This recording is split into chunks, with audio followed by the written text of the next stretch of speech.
Border crossing to the mainland using facial recognition is on the way. Growth of the Hong Kong economy slows down. And President Xi Jinping is in Peru for the APEC summit.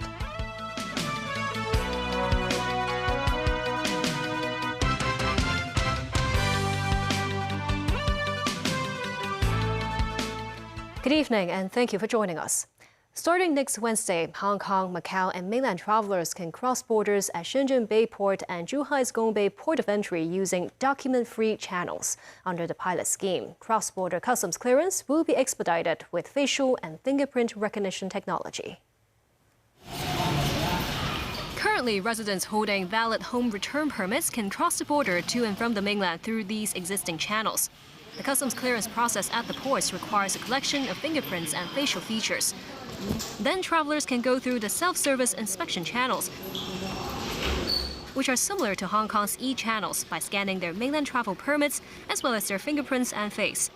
That process is poised to speed up further.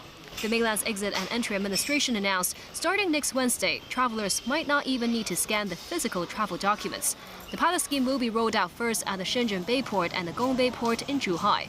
They are applicable to Hong Kong and Macau residents aged 14 or above, holding a valid home return permit, or mainland residents holding a valid exit entry permit for traveling to and from Hong Kong and Macau, and those with travel permits for family visits, business, etc. That's also given that they are able to use self-service clearance at the checkpoints already.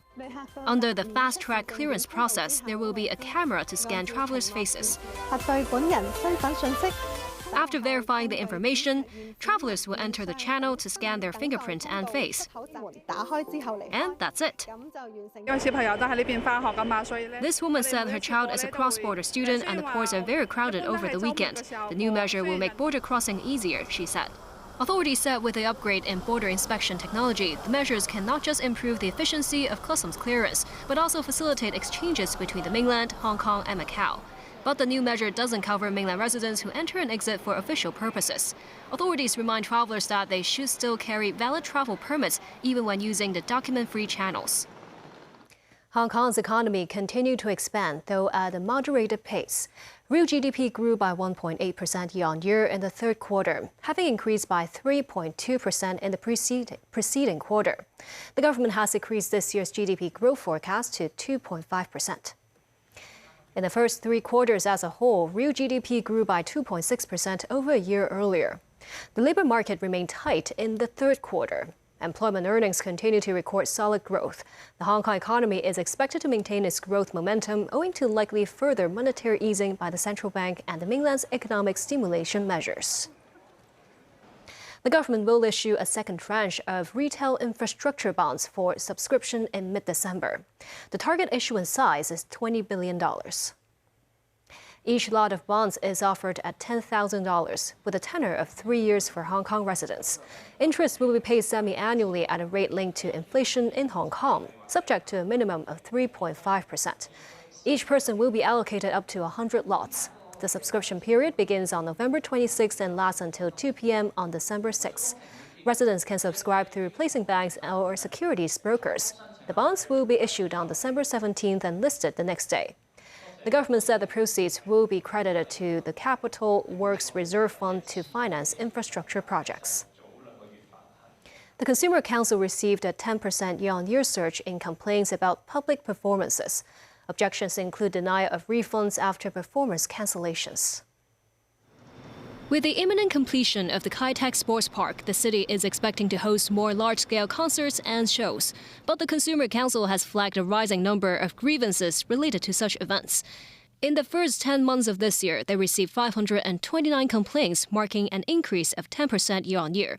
The consumer watchdog said many grievances were related to sudden changes to the lineup of performers and the discrepancy between the actual performances and what they promoted in campaigns. In one case, a complainant spent $2,000 on a 3-day ticket for an outdoor music festival. But on the eve of the performance, the organizers suddenly announced that 3 guests were unable to perform. One of them was a headliner. The complainant said the performer lineup was pivotal to his purchasing decision. Complaining the main act's absence constituted misrepresentation, he sought help from the consumer watchdog to get a refund. But the company quoted the terms and conditions of ticketing, noting that the ticket covered all performances regardless of individual changes, so there will be no refund. The council advises the complainant to seek legal advice for further recourse. The council notes consumers should be prepared that for tickets that cover an entire show, it may be more difficult to request refunds for the cancellation of individual performers. The council said the performance industry should notify consumers of sudden changes and be more flexible. President Xi Jinping arrived in the Peruvian capital of Lima on Thursday, kicking off a diplomatic blitz of South America. He met with Peruvian President Dina Boluarte to bolster ties, and both attended the opening ceremony of the China-funded Chancay port. Danny Zhou has more. President Xi Jinping and Peruvian President Dina Boluarte jointly inaugurated the Chancay port via video link yesterday. The deepwater port north of Lima is not only a key project under the Belt and Road Initiative, but also the first smart and green port in South America. Boluarte said at the opening ceremony that China plays a major role in Peru's economy. She noted Chancay Port could be the starting point of a new land-sea corridor that links the Inca Trail to the 21st century maritime Silk Road. This would help promote connectivity and common prosperity, said the Chinese leader. The Hong Kong-listed COSCO shipping ports own 60% of the port. Currently, there are already a number of cargo ships mooring here, and 2 of them are from Hong Kong.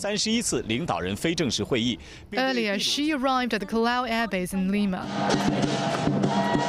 Hundreds of local residents flocked to the streets holding national flags of both countries.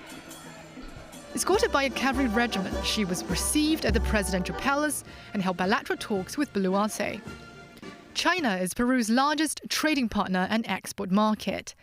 She said China is willing to work with Peru in fostering a comprehensive strategic partnership. Danny Zhou, TVB News. Leaders of 21 APEC members that flank the Pacific Ocean touched down in Peru for this year's high-stakes summit. Air Force One landed in Lima on Thursday. Outgoing U.S. President Joe Biden walked out and was welcomed by Peruvian Prime Minister on the tarmac. Biden is due to hold a bilateral meeting with President Xi Jinping on Saturday on the sidelines of the summit, which could be the last one-on-one talk between the leaders of the world's largest economies. Biden is also expected to have a 3-way meeting with Japanese Prime Minister Shigeru Ishiba and South Korean President Yoon Suk-yeol for setting up a trilateral secretariat to coordinate their cooperation. The Canadian leader Justin Trudeau is also here for the APEC summit with a focus on trade and Pacific Rim ties. Chief Executive John Lee and his delegation called on a local alpaca fibers enterprise. They also attended other meetings to help enhance Hong Kong's international trade. And Hong Kong is slated to sign a free trade agreement with Peru. The Consul General of Peru in Hong Kong said the move will help elevate their bilateral trade and ties, and he welcomed more investments from Hong Kong enterprises. Danny Zhou has a story. Hong Kong and Peru are now at the final stage of negotiations over avoiding dual tariffs. They are expected to formally sign the Free Trade Pact during the APEC summit. This will include tariff cuts, streamlining a customs clearance process and building a dispute settlement mechanism. It's beneficial for Peruvian and Hong Kongese people and enterprises. It will give you a clear framework, or we will have rules for access to markets, to protect intellectual property, of course to promote and investments. Danny Zhou, TVB News. And still ahead, high-level Sino-US dialogue informed by the China-US Exchange Forum. Donald Trump picks Kennedy to be health secretary despite his anti-vaccine stance.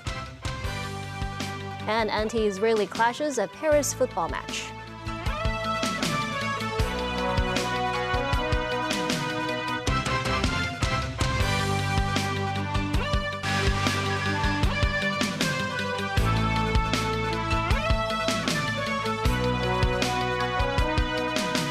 Welcome back. The annual U.S.-China-Hong Kong Forum began today. Diplomats from China and the U.S. both said it is important for the two countries to maintain a stable and responsible relationship. Mo Seng-ai reports. Under the title Reflection and Forecast, the U.S.-China-Hong Kong Forum kicked off in Wan Chai this morning. The two-day event is organized by the China-United States Exchange Foundation, which was founded by former Chief Executive Dong Chi-hwa. Let us remember that our goal is not only to address the challenges and complexities we face, but also to explore the vast opportunities for collaboration. In a video address, China's ambassador to the United States, Feng, said communication is essential for a stable U.S.-China relationship. We need to enhance dialogue at various levels and in various fields, eliminating misunderstanding and miscalculation, expand common interests, and foster closer ties between our two peoples. And we are willing to be partners and friends of the United States. Speaking from Beijing, U.S. Ambassador to China Nicholas Burns said the two governments have made progress in collaboration under U.S. President Joe Biden's administration. We have many critical differences with China. I want to be equally clear, however, that the United States is not seeking to decouple from China. As we look to 2025, we in U.S. Mission China will work to support the incoming administration of President-elect Donald Trump to help he and his new team to succeed in this complicated, complex, and yet vital relationship with China. When asked about his perspectives on the impact of Trump's second presidency on the U.S.-China relationship, a former ambassador of China to the U.S. said it is up to both sides to maintain stable ties. If we make the right choices, good things could happen.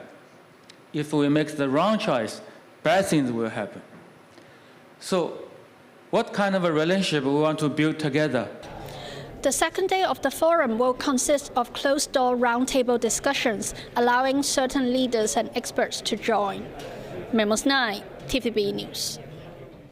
And after a resounding election victory, President-elect Donald Trump is laying down the gauntlet even before taking office, challenging the Senate to dare defy him over some of his controversial cabinet nominations, which include Robert F. Kennedy for Secretary of Health and Human Services. This as Trump made his first public speech after his election win, with some celebrity power behind him at gala held by a think tank. Tracy Furness has more. Star power out in force, with Rocky actor Sylvester Stallone introducing President-elect Donald Trump, who spoke at Thursday's America First Policy Institute Gala in Florida, which was held to celebrate Trump's election victory. Without him, you can imagine what the world would look like. Guess what? We got the second George Washington. Congratulations! The America First Policy Institute, what a job they've done. But I said, you know, the policy is much more important if we do it for 8 years than it is if we do it for 4 years. So I said, let's do this. Don't worry about your policy. Let's get out and let's win the election. But nobody knew we were going to win it the way we wanted. That was our big one. Getting down to business, and Trump's cabinet picks are posing the biggest test for Congress. One such pick is Robert F. Kennedy Jr. to lead the Department of Health and Human Services. Known for his anti-vaccination stance, this role will put him in charge of an agency that oversees everything from drug, vaccine and food safety to medical research and Medicaid. Kennedy is a former Democrat who ran as an independent in this year's presidential race, but abandoned his bid after striking a deal to give Trump his endorsement. Trump's picks and their subsequent fates will tell a lot about the new power structure in Washington.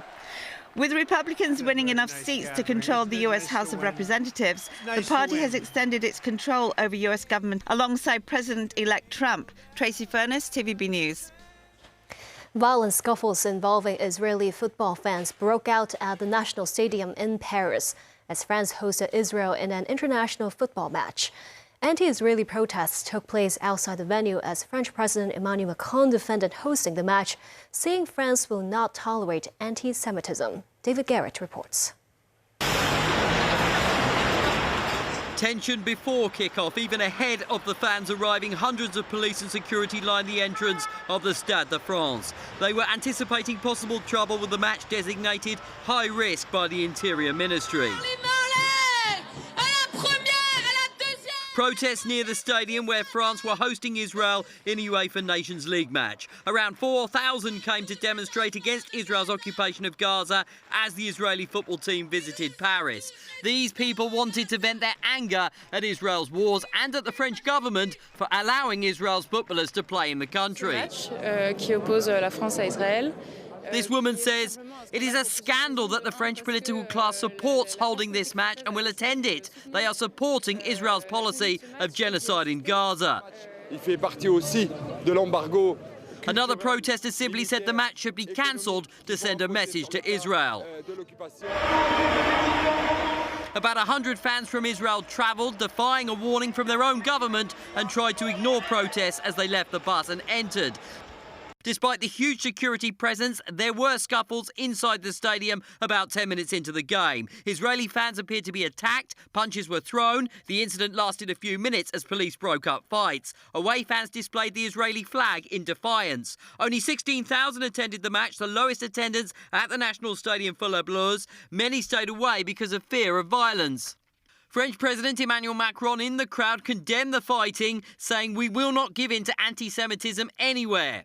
After the match, which ended 0-0, away fans seemed content as they left safely. Some Israeli posed for camera crews with the Star of David. The scuffles and protests came 1 week after riots in Amsterdam when Israelis Maccabi Tel Aviv played Dutch team Ajax. There were injuries and more than 60 arrests. Maccabi's next European match was due to be in Turkey but has been moved to Hungary and will be played behind closed doors. David Garrett, TVB News. With China's approval, the Philippines resupplied living necessities to a military ship that is said by Beijing to be illegally grounded at Renaijiao in the South China Sea. The China Coast Guard announced it allowed a civilian vessel to supply the military ship on Thursday. Chinese Marine officers conducted verification and maintained oversight.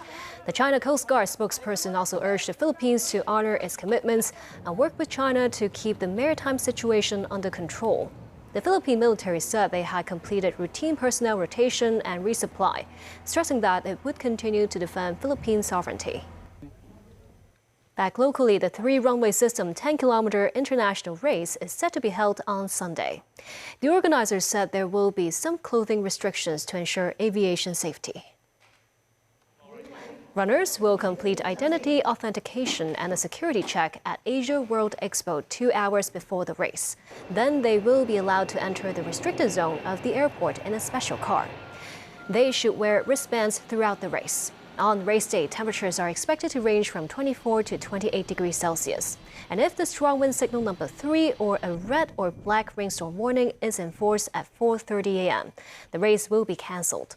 Any emergency messages will be sent by SMS or posted on social media platforms. There will be 2 additional morning airport express trains that depart from Hong Kong Station to the Asia World Expo Station from 5:30 a.m. that day. An auction with a difference will be held in Central this weekend. It's called a post-capitalist auction. Bidders can make offers in untypical and creative ways, including understanding and exchange. Mimo Sengai has more. Depicting a sand mining scene under Mount Merapi in Indonesia, the artist of this artwork hopes to remind individuals that a balance is important between the existence of humans, nature, and nature's guardians. What messages do you think this oil painting convey? Produced by a local artist, the piece invites the public to consider the subtle expressions of violence in our world. The 2 paintings, as well as 6 other pieces, will be lots for 2 auctions over the weekend. However, the auctions are different from the typical ones. The audience can make offers without money, while artists will be present at the scene to communicate with the bidders to decide who will win the bid. This artist, who submitted an unfinished portrait for the auction show, said he is fond of the concept. I always feel that as a collector, there's a responsibility. It's not just because you have money to pay for it, but you're also giving support and approval to the artist. I'm waiting for the collector to help me complete it. I'm looking as an artist to kind of challenge and also collaborate with the collector who could help me maybe share a very interesting story or something very personal about themselves so that I find it worthwhile enough to complete this painting. The creator and director of the auction show first launched the event in Norway before bringing it to Japan, Canada, and now in Hong Kong. It's the foremost art market in Asia, also one of the most important art markets in the world. All the top auction houses and art galleries here. So I wonder how a post-capitalistic auction would be reacted in this capitalistic market. Wan said one performance cannot change people's mindset about money, but she wants to remind people the importance of other world values such as wisdom and kindness through this event. Each lot will allow a maximum of 10 bids during the 2 auctions, and artists have the right to reject all bids.